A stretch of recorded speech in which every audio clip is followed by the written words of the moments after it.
Hello and welcome to the Confusion Wrestling Podcast, the last bastion of independent wrestling. I'm your host, Rob Kammer, and this week, special guest is going to be sitting in the studio with me, Kara Thornbury.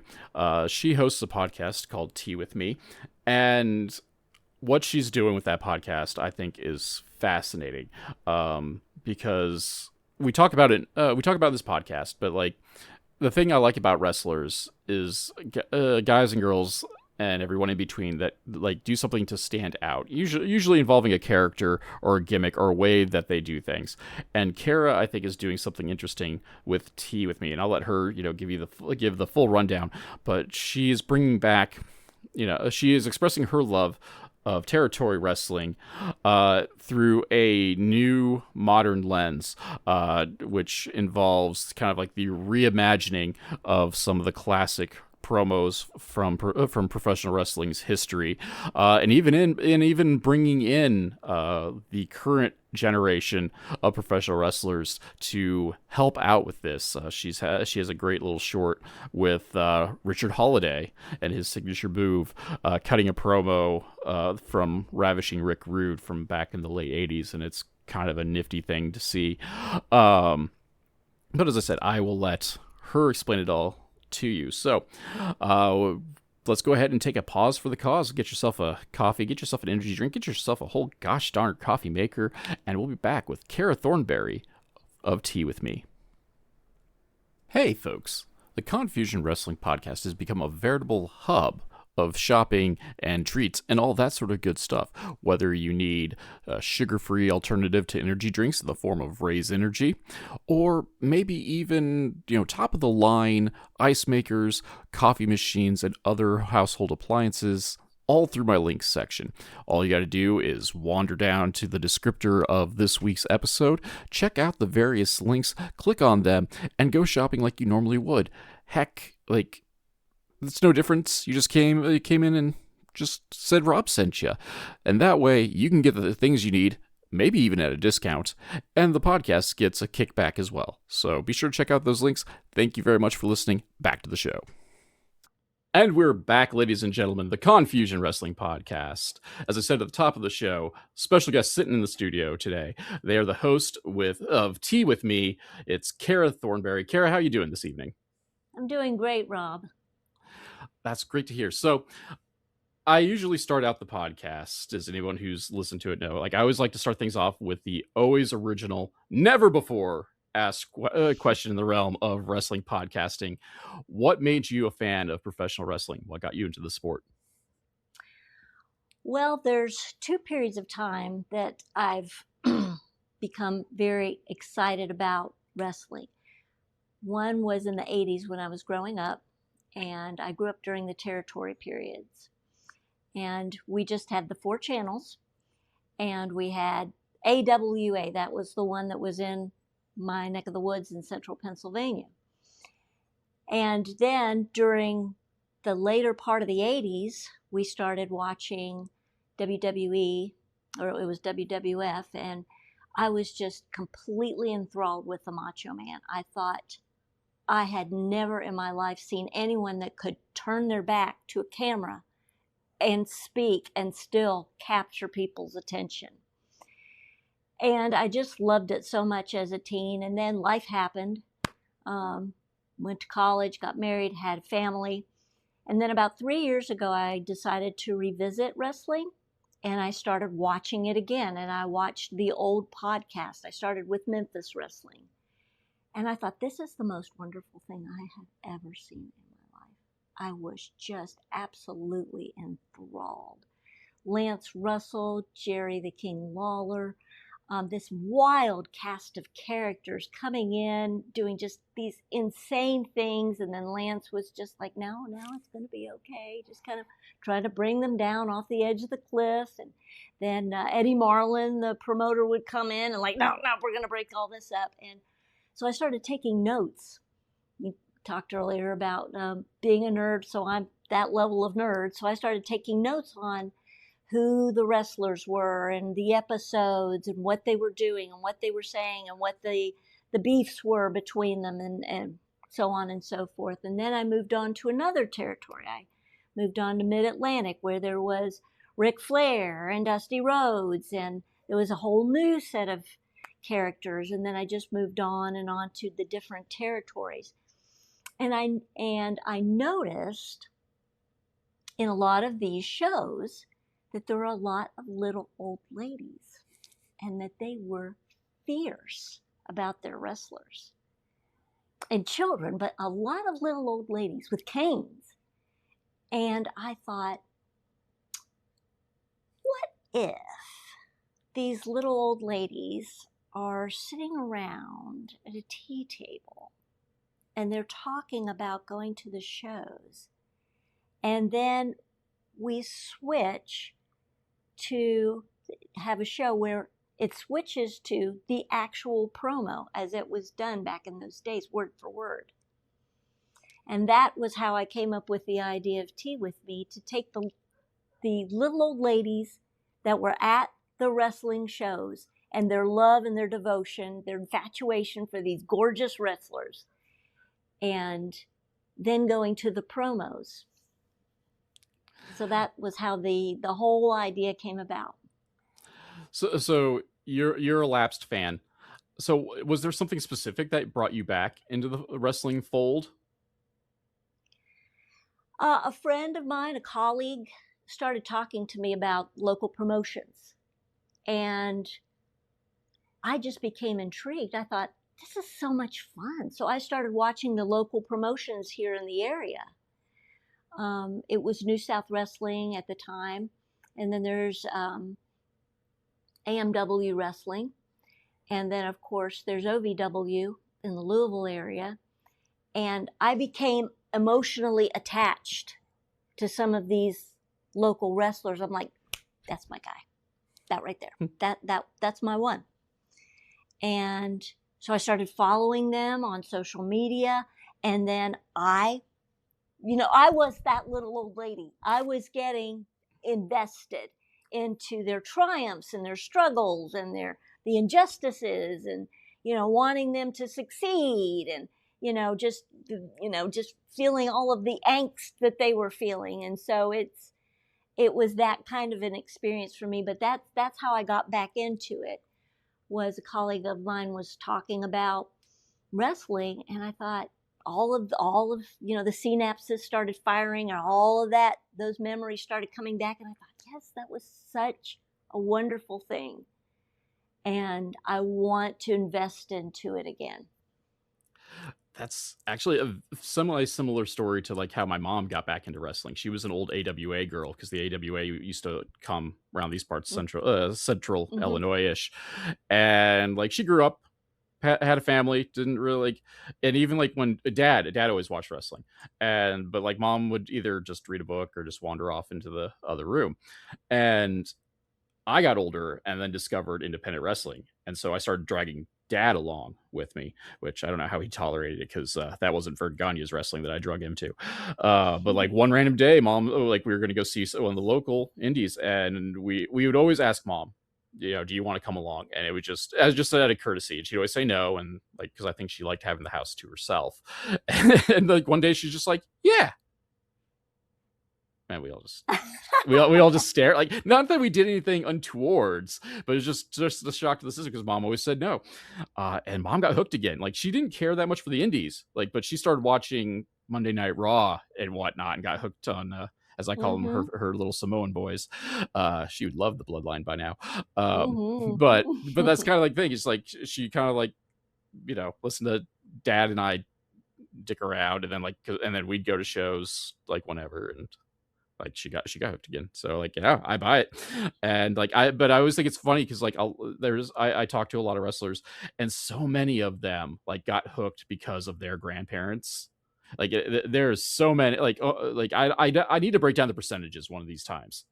And just like, because grandma or abuela or whomever was like, I always had the TV on like Saturday morning, and just this is what it was, and they would hear grandma yell, and grandma never yelled. Right. Listen, women are fierce for the people that they're emotionally attached to. When it comes to these wrestlers, we truly, truly are. I mean, we will defend them, with our lives. So I get it. I get it why little old ladies were just so devoted to the guys. And when I go to shows now, I always I do scan the crowd of which little lady's going to be the problem. Because there's always, it seems like there's always one who gets way too interested or way too into it. I shouldn't say interested in it, but they are gonna have. I think so. I might still be on my phone. I'll have to go through, but I think I still have a picture of it's been 6 years.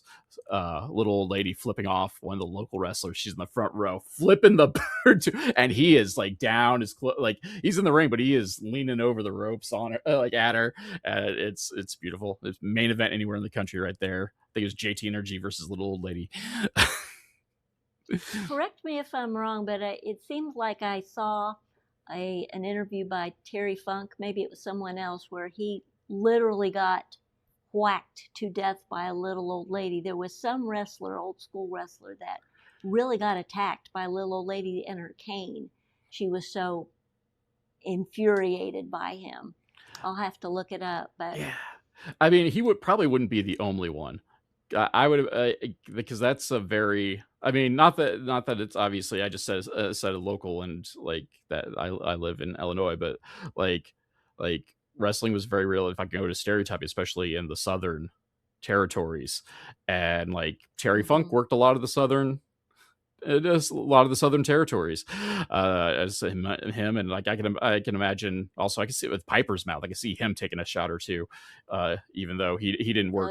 Oh, yeah. Well, outside of Mid-Atlantic, he didn't work down south terribly much. And I mean, I guess Mid-Atlantic's not technically south, depending on how far they go at any given time. But he's in Georgia, and they were pretty rough down there at times too. But yeah. I'm glad you mentioned Piper, because as a child, I hated him. Oh, I hated him. Now, love him. Love Piper. I think that's something as we age too. We kind of I mean, we I don't want to say identify, but we appreciate the bad guys more, appreciate the heels more, just because a lot of times they had to be wittier.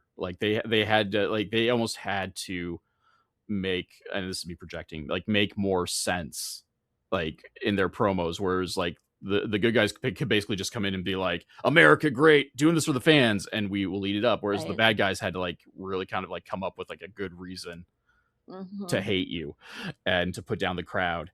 And Piper, I mean, I now I listen to Piper now and just laugh because he's so ridiculous, but he's so good. Good. And I'm glad you also mentioned AWA, because that was the promotion that we grew up with. And my brother was a huge fan of Nick Bockwinkel. Loved Nick Bockwinkel. He was so good, so classy, so debonair, well-spoken, just a dream. In fact, if you go to Tea With Me, we have an episode called Your Mom's Favorite, Nick Bockwinkel. I watched it. I'm not gonna lie. I was supposed to be working. Yeah, I mean, I joke that I do research for the podcast, and it's mostly just watch wrestling. But just in case you dare ask me the hard questions, oh, what's your favorite episode? I did a quick scan and watched a handful of things, but he was technically before my time because I'm old, but AWA was winding down by the time I was old enough to really pay attention to wrestling. Though I vaguely remember the ESPN show in the late 80s. So I missed Bockwinkel's heyday, but he keeps popping up in the best of DVDs that I'd used to buy. And man, oh man, not only was he great in the ring and could adjust his style to anyone, because now I've seen him work all over the country, and every territory had their different styles, but just his promos, 9 times out of 10, even as an adult, I want to slap the taste out of his mouth. Yes. So arrogant, cretinous humanoids, and just I saw a promo. I watched a promo today where the interviewer called him arrogant, and he's like, "If you think I'm arrogant, well, maybe the shoe fits." I'm like, yeah, that made me irrationally angry.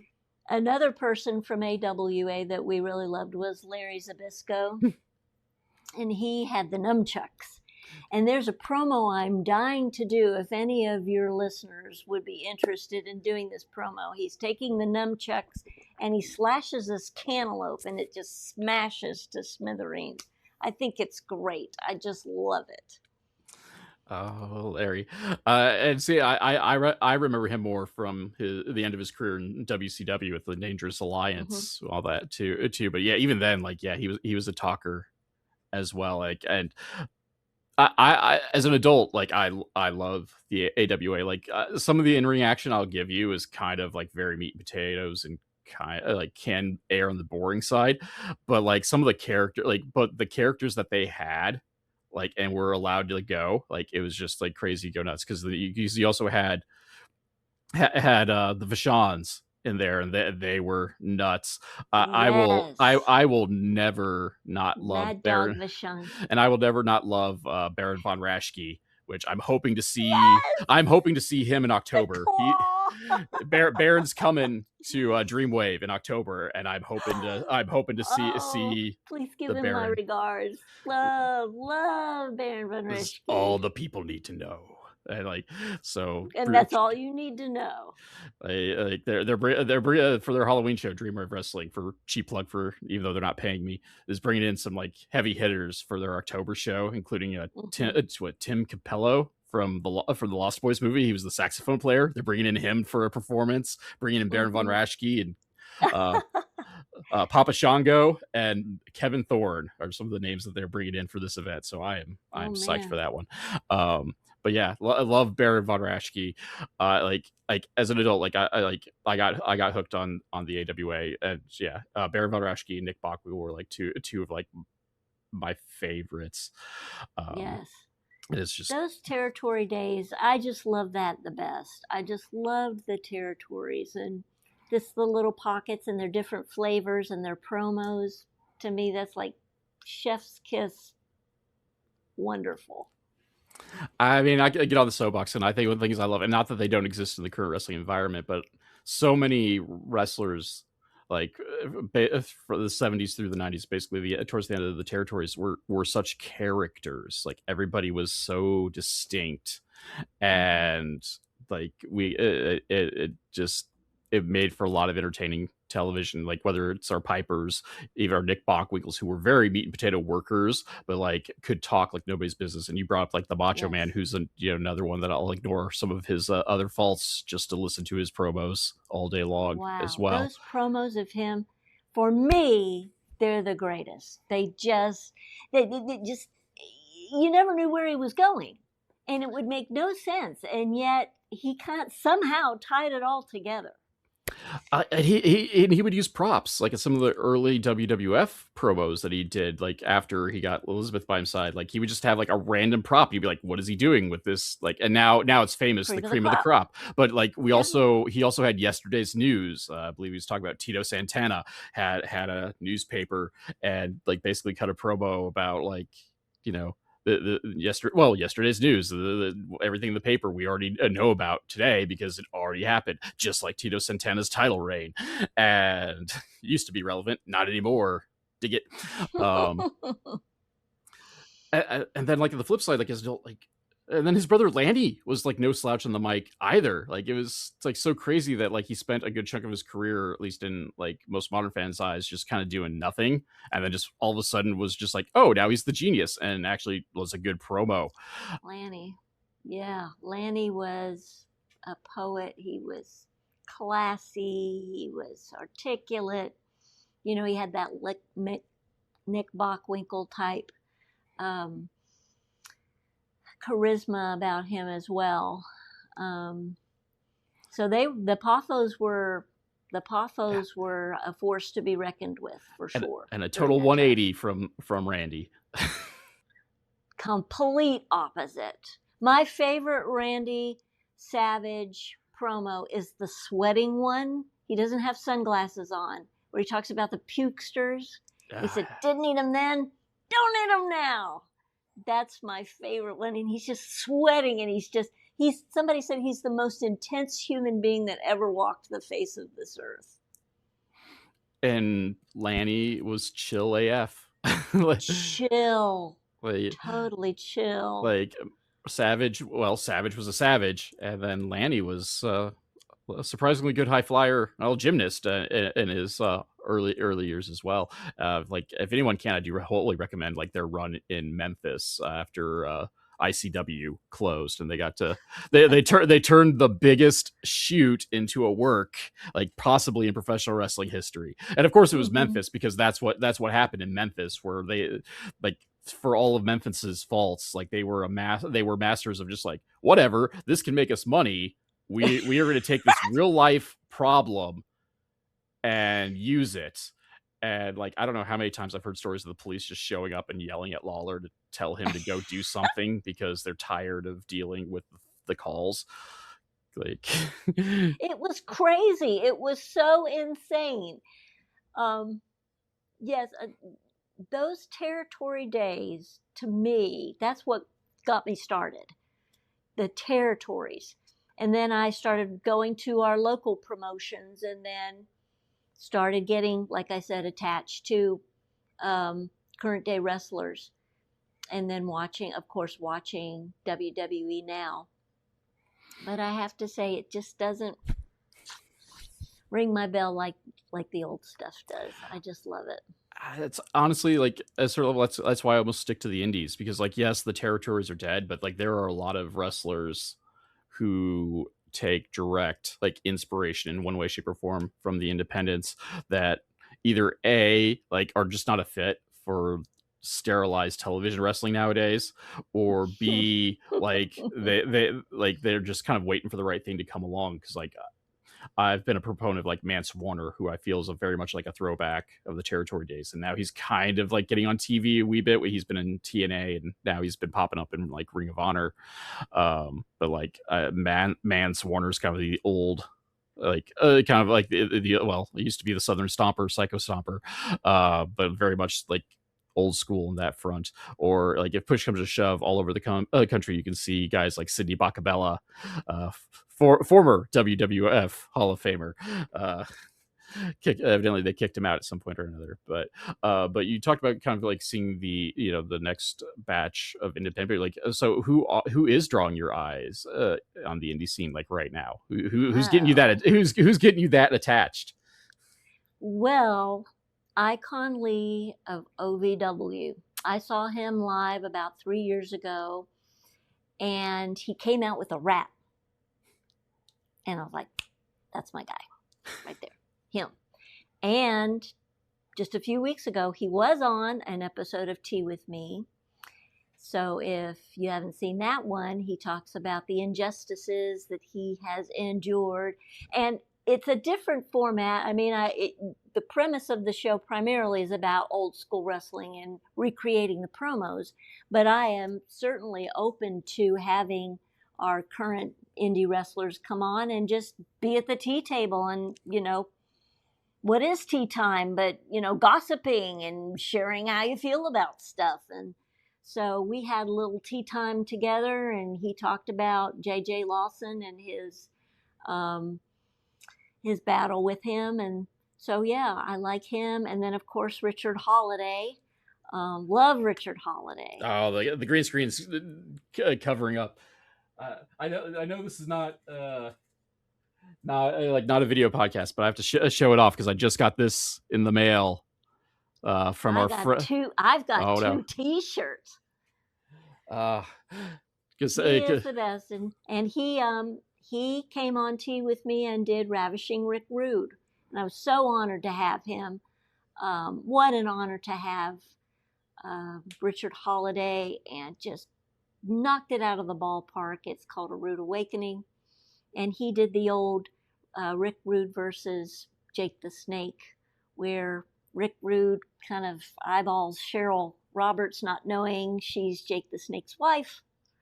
And then they get into that tights battle. So he did the promo for that. So I love him. Big Ben Bishop, another amazing talent. Funny. Oh my gosh. Love his videos. Rolling. So yeah, Marvelous Marcus Johnson. He's a local wrestler here at AMW. He um, he did a Muhammad Ali um, episode on Tea with Me, and really tapped into Muhammad Ali vibes. Another one is Roberto De Luna, who is Berto and Hippo, and he has the hippo, and he did the Ultimate Warrior. So it's really, I've really, and I've told each one of these fellas, I never knew I needed a community until wrestling. Wrestling has provided me with a community I always needed, but I didn't knew I needed. And they've all just been fantastic, and they've included me in their journey. And I love seeing what they're doing, where they're traveling, the opportunities they're getting, their wins. I celebrate their wins. I cry with their losses, and it's been a great family. They really are like a family to me.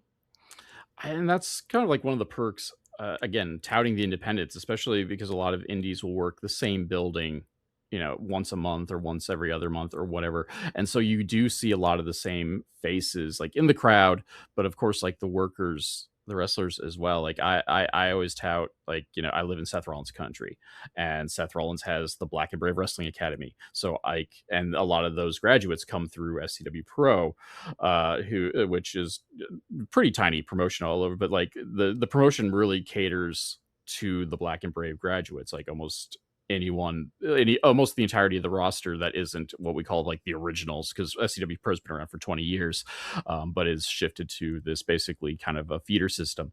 But almost everybody through there has graduated from the Black and Brave Wrestling Academy, and just like seeing folks grow is like being on the ground floor of that, and just like seeing them like come up through the ranks and like either win championships in SCW Pro or like just travel the country. Like there's a whole there's a carload that they travel together, but like one of the batch of folks that I'm tight with just take another trip to Canada after coming back from California. And like it's crazy to kind of go to see that. And then of course I've been famously jeering the one called Manders for nearly a decade now, and he's traveling the world, but I remember him as a guy named Steve, who is only famous because he played football at college. Not even a good college either. That's right, I said it. Fight me. But no, as you said, like, and it's great because like you see all these familiar faces, and so you kind of you get you get to know everyone, both fan and wrestler. Like I have seats saved for me like every month from like one of the fans of SCW Pro. So the wife and I always have like front row seats because he usually gets front row because they let him in early because he's special. Shout out to Albert. Hi, Albert. Catch the Pinball online. I'll plug his stuff too because he's a wrestling historian who posts a lot of old wrestling matches and footage too. But like digressing to go along with kind of like your appreciation of the territories, and like and having the wrestlers that you've kind of grown attached to come on Tea with Me, is there any wrestlers that you have your eye on that you want for a future episode should they choose to do it? Well, I mean, of course, anyone is welcome. If you have an old school wrestler that you want to do a word for word promo for, that we go back and and you don't have to even memorize it. I type it in a teleprompter, so all you have to do is read it and bring the energy. But to answer your question, if Big Trouble Ben Bishop ever wants to come on, that would just be so wonderful. There, I said it. There you go. Throwing it out there. I will. Okay, I am going to pause everything. Not really. I'm going to just keep talking through this. Get into my notepad. Mark the time down so this way I can make sure I can cheat. It's about the 27 mark on the recording, or 27:30. That way I can cut this and we'll snitch tag him. And boom. Okay, and, I mean, why not? I mean, I never, I was honored that Richard Holiday agreed to do it. So, a girl can dream. Hey, A girl can dream. one thing I have learned from podcasting in general is sometimes it's just a matter of asking. And if you can kind of cut through the noise, sometimes Yeah. it's just a matter of asking. I pat myself on the back. Like, I didn't think like someone who's gone quasi viral like Psycho Mike would come on this here show, but I got the guy who's famous for just giving people body slams, staring at a camera, and mastering the low blow. Like, though I'm You're still, exactly right. and it's not. They're not coming on the show because I'm famous. I'm not, no no delusions of grandeur on that, but because I just bothered to ask, and they check their email and they're willing to do it. So Big Trouble Ben Bishop, we're looking at you, brother. And then on the other side of the coin, is there a particular promo that you're just dying for someone to do?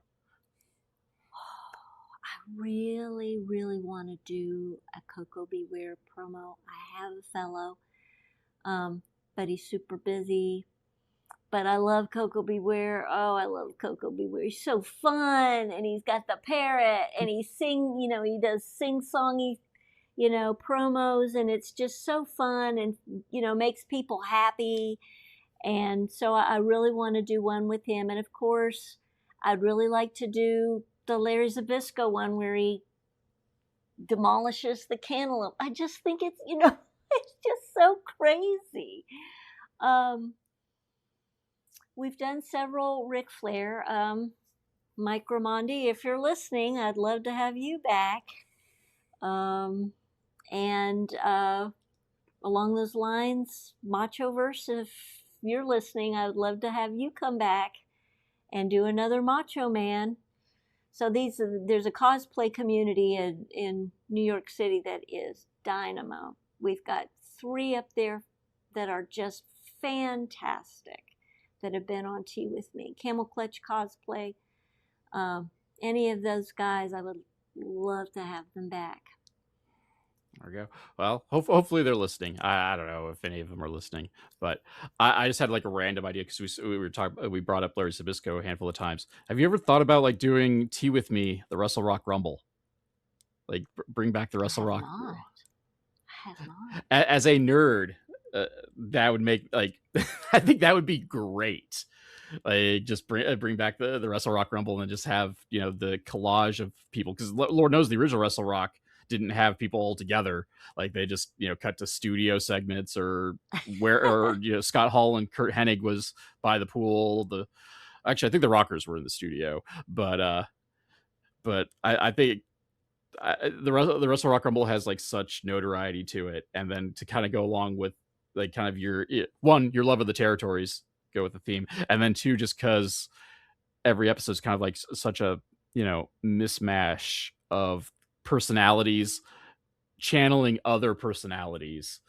Like That's exactly what it is. I think it would come together beautifully. So I'm glad you suggested that. Yeah, you are more than free to steal that idea, because I think it would just be great. I think I will. I'm going to work on that. That sounds like a great idea. I hadn't even thought of it. That's how this broken little brain works. Because we brought up Zabisco, we brought up Bockwinkel, who, like, in my opinion, were like the actual stars of the Wrestle Rock Rumble, which blows my mind because they went with the faux hip hop thing, and they had like the two lamest people on the roster had the best rhyme and flow. Like everybody else was either A, just not good, or like tried way too hard. And like 50-year-old Nick Bockwinkel is just just flowing like freaking 50-year-old boy. What makes it so endearing is that it's so kooky, and it just that it's like what I'm doing with Tea with Me. You've got the delicacy of the tea room and then wrestling, and put them together because why not? And that's, like Wrestle Rock Rumble, you've got people that should not be rapping and they're rapping, but somehow it works. And then just Greg Gagne just shows up and starts screaming, and all the people start screaming, Greg Gagne. But there we go. Fun stuff. Fun stuff. And thanks to the internet, there's a whole that stuff. A lot of that stuff is readily available at our fingertips. It's one of the things that makes me okay. There's a lot of things that makes me sad about the WWE right now. But the loss of the WWE network. And don't get me wrong, it could have been a lot better because they had so much footage that they didn't put out there that they could have. But man, so there's so much wrestling that they put out there from all over that was just crazy go nuts, and gave us all a way to either A, relive our childhood, or B, just see things that we hadn't had the opportunity to see yet. And yes, exactly. And then on the flip side, we have Memphis, where nobody knows who actually owns Memphis footage, so we can't we don't get to see a whole lot of Memphis comparatively speaking. Though friend of the show John Dombrowski is trying to get on that. Have you ever seen the cafeteria? They go down into a cafeteria. It's a concession stand. And there's a massive brawl in the concession stand of Memphis Wrestling. And they have these huge barrels of mustard, and they're flipping it over each other. And Lance is down there with his little stick microphone. And it's mass chaos. That, I love it. I love that kind of stuff. Pre Honky Tonk Man was the OG concession stand brawl. Yeah, concession stand brawl. It's they flat out call it that. It's was it the Tupelo concession? I think they've done it a handful of times actually. Because I want to say they did that with the Poffo brothers too, where they fought out in the concession stand. But it wasn't. So that was an ongoing thing. They would recycle it every handful of years. Because they also did a couple of empty stadium stuff too, yes, as well. With Terry Funk, I think the Macho Man. With Terry Funk, yeah. But yeah, most notably Terry Funk, who's has so many great little promos in and of himself as well, because he was just a madman who'd say anything and everything. And yes, they would say anything, anything. I mean, stuff you could never say today, but. There's so many things I would watch, especially again bringing up the WWE Network. I would just watch that and you can't say that anymore. Or think about New Jack, shouting out his boy OJ 2 down if you know what he means. Just sit there going, you can't say that. It was 1993, and New Jack is New Jack in Tennessee. I don't know how that man survived.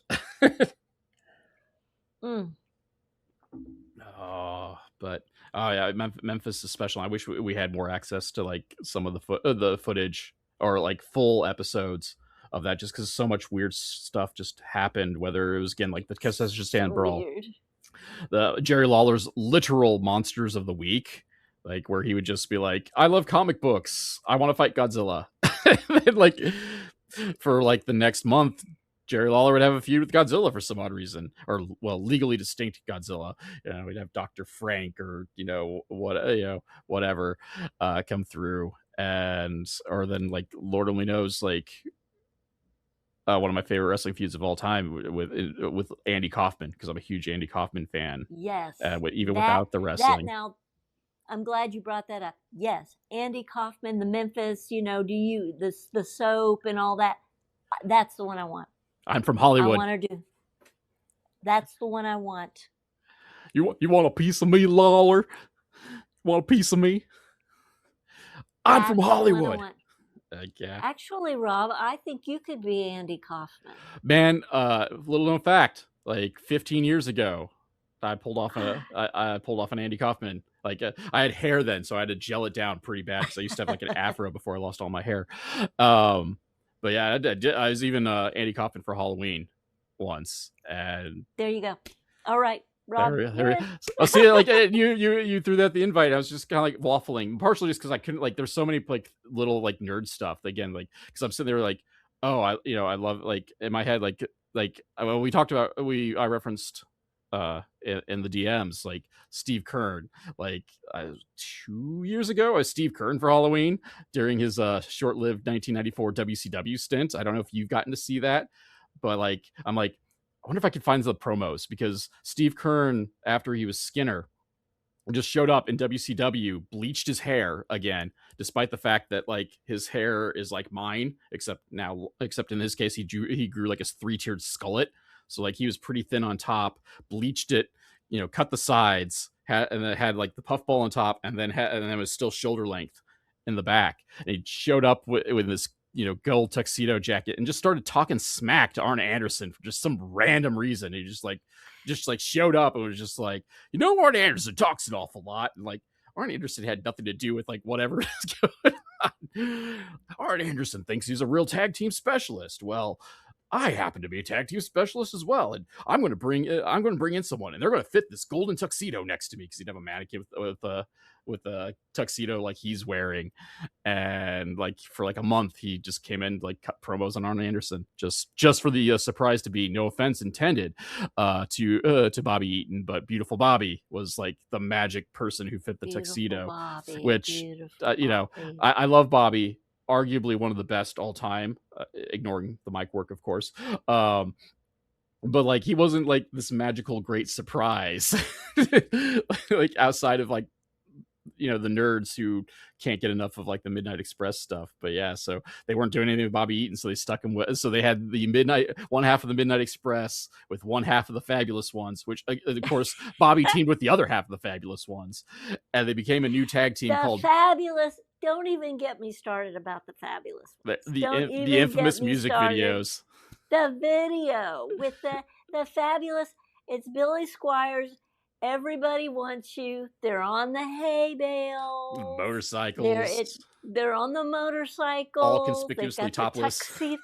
Yes. They're in the hot tub. Love that.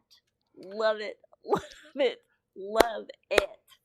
And then there was like an even better video. I'm trying to remember who was it, but the Fabs had left, and it wasn't the replacement Fabulous Ones, because they did make a replacement Fabulous Ones.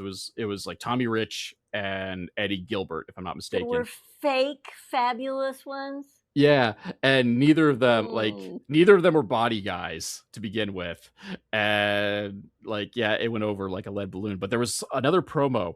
I want to say it was a Jimmy Hart. I gotta find it now, but it's hilarious. Where it's still like 1985, and they do a parody of the Fabulous Ones with this new tag team that I think it's Jimmy Hart bringing in.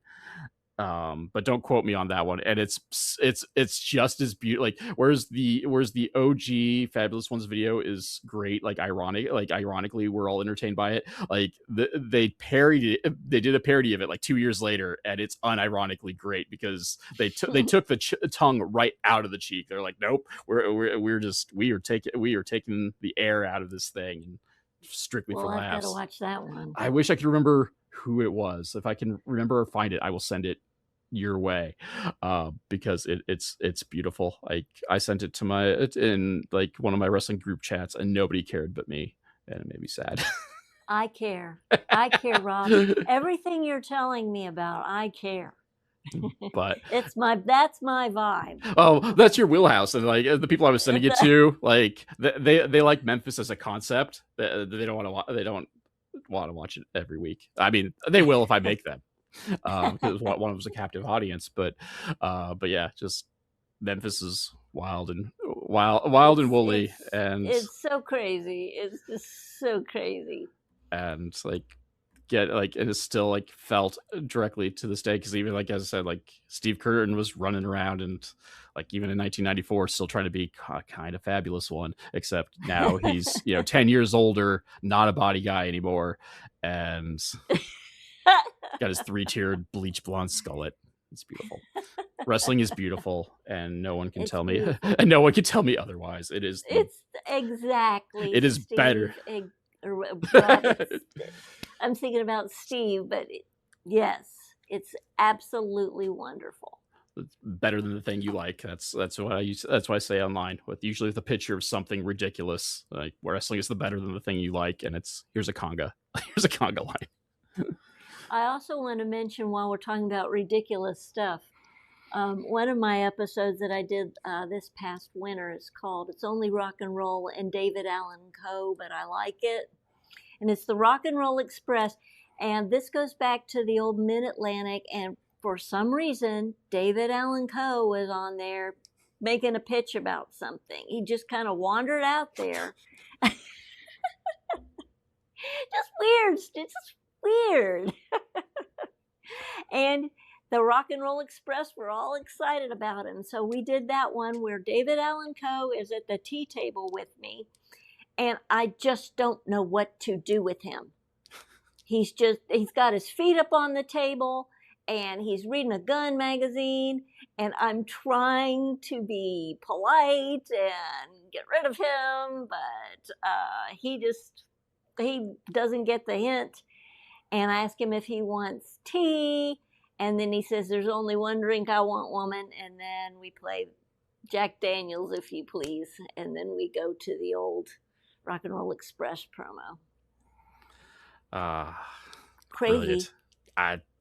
That's how I like my like. Do I appreciate a technical masterpiece? Of course I do. But sometimes you just want a hot dog, and random David Allen Co. or Wrestle Rock Rumble, etc. Those are the hot dogs that I crave in my professional wrestling, because that's what I like. But I treat my wrestling like I treat like horror movies. Like I either want it to be like A+, scare the snot out of me, best thing ever, or I want it like Z grade, so stupid I can't wrap my head around it. Like that's how I want. Like if I think about this, my head will explode. So I shouldn't just think about it. I should just sit back and enjoy pro wrestling. And there's something, there is a phenomenon about the craziness or the scariness or whatever that's like a calming thing. It just kind of centers you. I've had people tell me, the crazier it is, the more it calms them. Like, my life might be weird, but it's not that weird. I just like and this is my bias, is like I enjoy the cartoon aspect of it. Like just like where can yes, it's fiction, it could technically happen anywhere, but it's not happening anywhere. It's happening in wrestling. And like watching, like I think it was the first Slammies, like watching like Iron Sheik. I think it was Iron Sheik and Jim Duggan. No, I think it was Harley Race. I think it was the King. Like tried to beat Duggan with like a live chicken, and I don't think that chicken was live by the time they were done with it. And my best friend and I are watching this because that's what we do. We'd get like a 6-pack of beer a piece and a pizza a piece, and we would watch like old pay-per-views or old things, and like that was one of the things that like popped up once, and we're just sitting there like incredibly entertained, but also equal parts horrified that they were using a live creature like as a weapon, so they couldn't even use the whole like no animals were harmed in the films, because I'm pretty sure there's just no way you can. There's no way. It was It was a free for all. It was a total free for all, but that's what made it so beautiful, Yeah, I think one of the best ways to like we can describe it is Michael Donahue was a Hollywood, well, not Hollywood, but like television writer. And he's probably best known for his work with Saturday Night Live. He got fired, came back like 5 years later, and he famously just went like, "Do you know what television is missing right now?" And then like spray painted the word like "danger" on the back wall. like there's our wrestling right there. Like there's a, as crazy and entertaining it is, like there's a threat underneath of it, just because it's either just because when it's done well, you don't know what's coming next. Even if it's if your 5-star like technical classic, you still don't know if you're into it. You don't know how it's going to end and where they're going to go from there. Exactly. But I could talk territories and random stuff all night, but I do want to be respectful for your time. So Kara, thank you for coming on. Where can we find you if we want to follow you on social media and or just watch Tea with Me in general? Well, I'm on YouTube. It's Kara Thornbury, Tea with Me, Tea and Conversations with your favorite old school wrestlers. And I'm on all social media platforms, Kara Thornbury, and everything that except for the entire episodes, everything that's on the YouTube channel, my shorts and everything, the short videos, the clips will be on my social media, Instagram, X, Facebook, TikTok. So yeah, and now we're also going to be on the Wrestling Society Network channel. And I'm very excited about that. Thank you, Professor Bear. And yeah, so you can find us there at the Wrestling Society Network WSN Plus app. There we go. And if I'm doing my due diligence as a host, I will try to have all those links for you to copy and paste in the descriptor of this episode. But Kara, thank you for coming on the podcast to talk about your podcast. It's like, it's one of the things, my many soapboxes is like, I like to find things that are different in the realm in whatever it is I'm consuming, and Tea with Me is such an interesting concept, especially like going into well, as we discussed, our wheelhouse of old, just crazy wrestling, and it's kind of like refreshing to kind of see some of the newer takes on things, or just seeing them brought back with new eyes.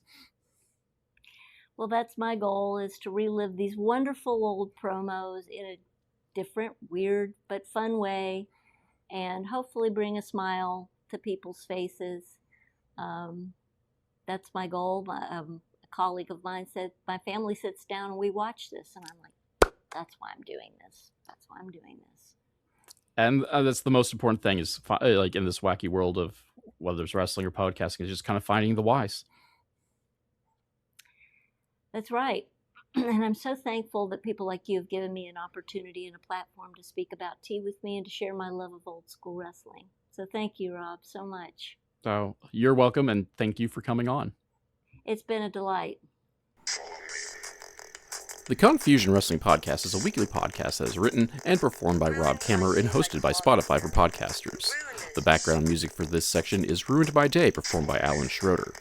If you enjoyed this podcast and would like to help support, please like, subscribe, and tell your friends, family, and enemies. Leaving a review is helpful as well, because word-of-mouth advertisement is very important for us small podcasts. My social media links can be found in the description, but Twitter, Instagram, and Blue Sky are at The Nova of Cass. That's TheNovaofCass, and Facebook is MLW Confusion, all one word. If you'd like to support monetarily and help upgrade my equipment, please check out my virtual tip jar at ko-fi.com/Casanova, or if you prefer more bang for your buck, go to patreon.com/Casanova, that's CASSONOVA, where for as little as $2, backers get access to the podcast early and without those pesky ads, plus other exclusive content. So join the crew that is headed up by Keith Wynn, Alan Schroeder, Chris Zach, and Elenia, and check it out. You can also find t-shirts, coffee mugs, and other merch at the Confusion Podcast store on Teespring. Also, be sure to check out the affiliate links in the description below. For business inquiries such as ads, sponsorships, and etc., please email rzkamer, Kamerer, at comcast.net. Thank you all for listening.